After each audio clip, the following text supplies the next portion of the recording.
domingo para todos. Segundo domingo de Cuaresma. La iglesia siempre nos coloca que reflexionemos en torno al evangelio de la transfiguración de Jesús en el monte Tabor. Esto podemos para este año de la misericordia verlo desde la perspectiva de la luz que emite Cristo en su resplandor de su gloria manifestada en el monte Tabor.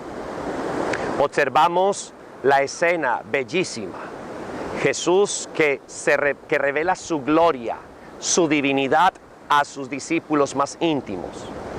Encontramos ahí entonces que los discípulos acuden con Jesús para orar en el monte Tabor. Y en medio de la oración, Cristo experimenta esa transfiguración. Se escucha la voz del Padre, se ve una nube que los envuelve, presencia del Espíritu de Dios. Tres personas distintas a un solo Dios verdadero, manifestación de Dios en Cristo Jesús por el poder del Espíritu. La Trinidad precisa ahí se nos presenta. Encontramos entonces que Cristo es la luz y la transfiguración es eso, iluminar conciencias, iluminar proyectos, iluminar la vida del creyente. Cuando andamos en oscuridad nos sentimos muy inseguros, no tenemos la capacidad para tener agilidad al movernos, tenemos miedo, pánico. Si estamos en un recinto donde no hay luz eléctrica y aún más estamos de noche, no tenemos la habilidad para movernos, siempre estamos algo inseguros porque no vemos qué hay delante de nosotros. Así sucede en la vida del cristiano. Cuando estamos de repente en momentos de oscuridad, no vemos con claridad, no hay luz, no hay discernimiento, no hay entendimiento de los sucesos de la vida. Se nos dificulta poder comprender los misterios de Dios. Hoy entonces, a la luz del Evangelio, contemplemos en el marco de este año de la misericordia, ¿cómo podré ser un hombre de nuevos criterios y de nuevas convicciones desde la perspectiva de que Jesús sea la luz de mi vida? Voy a entender que el camino de mi existencia se ilumina desde la palabra de Dios, desde la imagen de Cristo, desde las enseñanzas del mismo Jesús. Entenderé y comprenderé qué quiere Dios de mí. Los miedos, las inseguridades, como que opacan la luz de Dios, como que yo coloco una barrera para poder discernir y comprender los misterios de Dios. Requiero de la luz y la asistencia divina del Señor. Pedro no comprende todavía muy bien el sentido de las Escrituras y más aún la misión del Mesías. Podíamos pensar, se me ocurre esto, que cuando Pedro menciona que hagamos 3 tiendas, él dice una para ti, otra para Moisés y otra para Elías. Moisés representa la ley, Elías la profecía. Entonces observamos que el número o el orden en que Pedro ha ubicado la ley de Moisés, lo ha puesto en el centro. Una choza para Jesús, una choza para Moisés y otra para Elías. Como que la ley todavía en Pedro tiene una fuerza. El centro de la fe de Pedro todavía es la ley de Moisés.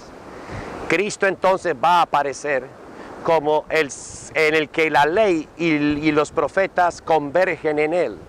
La imagen de la transfiguración de Jesús no es más otra cosa de presentar a Cristo en medio de la ley de Moisés y del profetismo. Estas dos vertientes conjugan o se encuentran en la persona de Jesús. La ley que está dada en Jesús y la profecía que está dada en Jesús. El Antiguo Testamento se resume en la persona de Cristo que se abre al Nuevo Testamento. Vemos la complementariedad que hoy nos presenta el Evangelio a través de la transfiguración. Antiguo y Nuevo Testamento unificado por Cristo, que es la luz. Les decía ahora unos momentos que en el marco de este año de la misericordia vale la pena también pedir esa luz de Dios para tener una mayor sensibilidad frente a las situaciones del mundo, frente a las situaciones cotidianas que hay a mi alrededor. Cuando veo algún moribundo, cuando veo a alguna persona víctima de injusticias, cuando encuentro que alguien no tiene como una orientación o un rumbo en su vida, ahí es donde se hace posible orientar y ser educador del que lo requiere. Ahí es donde entonces entendemos también lo que parte de las obras de la misericordia nos lo dicen, entre ellas que el catecismo de la iglesia nos enseña, y es el de enseñar al que no sabe, educar, orientar, abrir la mente, ser luz para otros. A eso Cristo también nos envía, a ser luz para otras personas, ser luz en las naciones, por ejemplo, de que seamos capaces de iluminar a otros. Primero tengo que ser iluminado por el Señor, de ahí yo voy a ser un canal para que otros entiendan y comprendan, que tengan luz en la vida, puedan ver con claridad, que puedan discernir los signos de los tiempos. También puedo sensibilizarme con las personas que han fallecido, como nos dice la obra de caridad, enterrar a los muertos. Significa esto que yo también empeño mi deseo por dar sepultura cristiana a quien lo requiere y lo necesita.